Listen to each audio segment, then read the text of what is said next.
그리고 마지막으로 연구를 하나만 더 소개를 해드릴게요. 사실 이건 연구 결과는 아니고 강의예요. 그냥 강의가 아니고 아동 청소년 정신건강협회에서 아동 정신과 의사였던 엠마뉴엘 밀러를 길어서 매년 주최하는 강연입니다. 2001년에 이 강연에서 제이 베어스키라는 분이 강연을 했는데, 이 분은 기관이 아동 발달에 미치는 영향에 대해서 20년 넘게 연구하신 분이고, 1986년에 너무 이른 기관 생활이 애착관계와 아이의 행동에 부정적인 영향을 미칠 수 있다는 연구 결과를 처음 발표하신 분입니다. 이 연구는 발표된 후에 엄청난 논란이 되면서 소위 차일드케어 워를 일으켰다고 해요.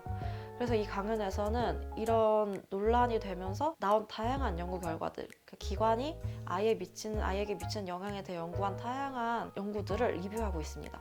이 내용 중에서 좀 좋은 인사이트를 얻을 수 있는 내용이 많아서 소개를 해드리겠습니다. 결론적으로 이분은 강연에서 아이가 태어난 첫 해에 아이를 기관에 오래 보내면 부모 자식 간의 관계가 덜 조화로울 수 있고 공격성이나 비협조적인 태도가 증가할 수 있다고 합니다. 또 분명한 건 퀄리티 좋은 기관이 아이의 인지적, 언어적 발달에 긍정적인 영향이 있다는 사실입니다. 이분은 기관이 아이에게 줄 수 있는 영향을 두 가지로 나누어서 설명하고 있어요. 첫 번째는 부모와 자식 간의 관계입니다. 여러 연구 결과에서 일관적으로 나타나는 결과는 태어난 첫 해에 주 20시간 이상 기관에 다닐 경우 엄마와 아기 간의 불안정 애착이 생길 위험이 높아진다고 합니다. 1988년에 강연자가 491 가족을 분석했을 때 그 위험 비율은 43%였다고 합니다. 그리고 다른 연구 결과에서도 그 비율은 30에서 40%였어요. 그리고 기관에 안 보내거나 조금만 보냈을 경우는 그 확률이 20%대를 보였습니다. 그런데 여기서 중요한 건 기관을 일찍 보낸다는 그 사실 하나가 애착관계를 나빠지게 하는 게 아니라, 엄마가 덜 섬세한 케어를 하고 있을 때 거기에 기관에 지나치게 일찍 오래 보내는 상황이 더해지면 관계가 나빠질 가능성을 높인다는 것입니다. 그리고 그 상황이란 정확히는 태어난 첫 해에 주당 10시간 이상 기관에 보내고 15개월 이전에 기관이 한 번 이상 바뀌었을 경우, 그리고 기관의 퀄리티가 낮을 때라고 합니다. 그리고 기관에 일찍 보낸 엄마일수록 덜 섬세한 육아를 할 가능성이 높았다고 해요. 그래서 아이도 엄마에게 잘 협조하는 등 긍정적인 반응이 줄어들고, 그래서 결과적으로 엄마와 아이의 관계가 나빠진다고 합니다. 이건 반대로 말하면 기관에 보내도 섬세하고 반응적인 육아를 잘 해준다면 관계가 나빠지는 걸 막을 수 있다는 얘기가 되겠죠. 기관이 미치는 두 번째 영향은 아이들의 적응입니다. 이는 아이들의 공격성과 비협조성을 포함하는 개념입니다. 요지는 아이들이 태어난 이제 첫 해에 주 30시간 이상 기관 생활을 하고, 그리고 그런 스케줄이 학교에 들어가기 전까지 지속되었을 경우 문제 행동을 할 가능성이 높아진다는 것입니다. 첫 해에 기관 생활을 시작한다는 것 자체보다 첫 해에 기관 생활을 시작해서 몇 년 동안 기관에서 보낸 총 시간이 많을수록 문제 행동의 위험성이 커진다고 합니다. 지금 얘기한 게 이제 퀀티티, 기관의 퀀티티, 얼마나 오래 보내느냐의 문제라면 기관의 퀄리티 문제도 있습니다. 기관의 퀄리티는 선생님과 아이들의 상호작용, 교사 대 아동 비율, 기관 그룹 사이즈, 선생님의 트레이닝 정도를 포함합니다. 기관의 퀄리티가 아이들의 인지 발달에 긍정적 영향을 준다는 것은 이미 얘기했고, 이건 논란의 여지가 거의 없다고 해요.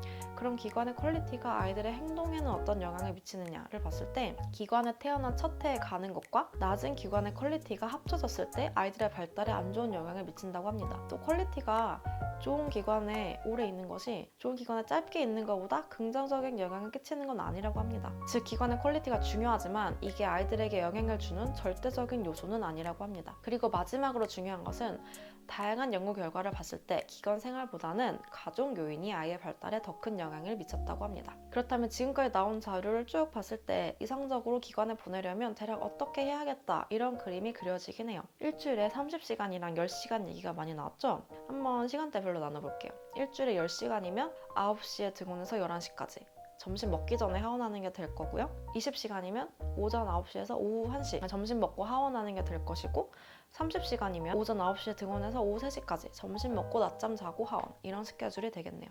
이 상황에서 시간을 좀 나이대별로 나눠볼게요.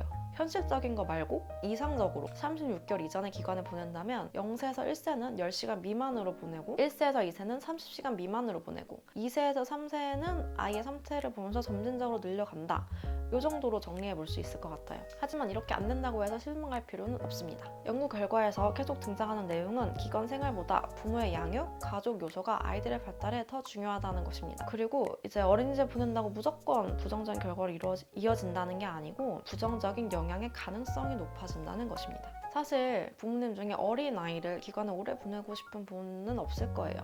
어린아이들이 어린이집에 가게 된다면 그건 부모의 문제라기보다 맞벌이를 할 수밖에 없는 사회적 구조 때문인 경우가 많잖아요.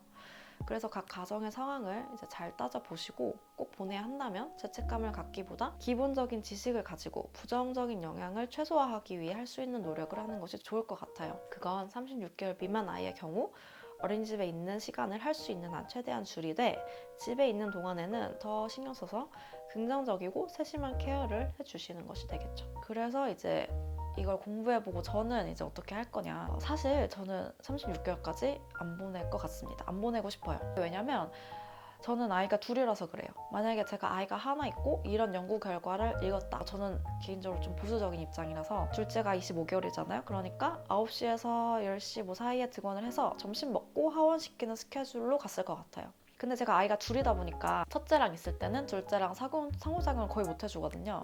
이제 아침에 첫째 등원시킬 때는 정신이 없고 둘째가 12시에서 2시에 낮잠을 자거든요. 낮잠 자고 일어나면은 뭐 간식 주고 오빠 데리러 가서 오빠 친구들 틈에 껴서 놀이터에서 좀 놀고 집에 와서 밥 먹고 씻고 자거든요. 그러니까 둘째랑 상호작용할 수 있는 시간이 오빠 등원 후 9시에서 11시 뭐 12시 요 정도밖에 없어요.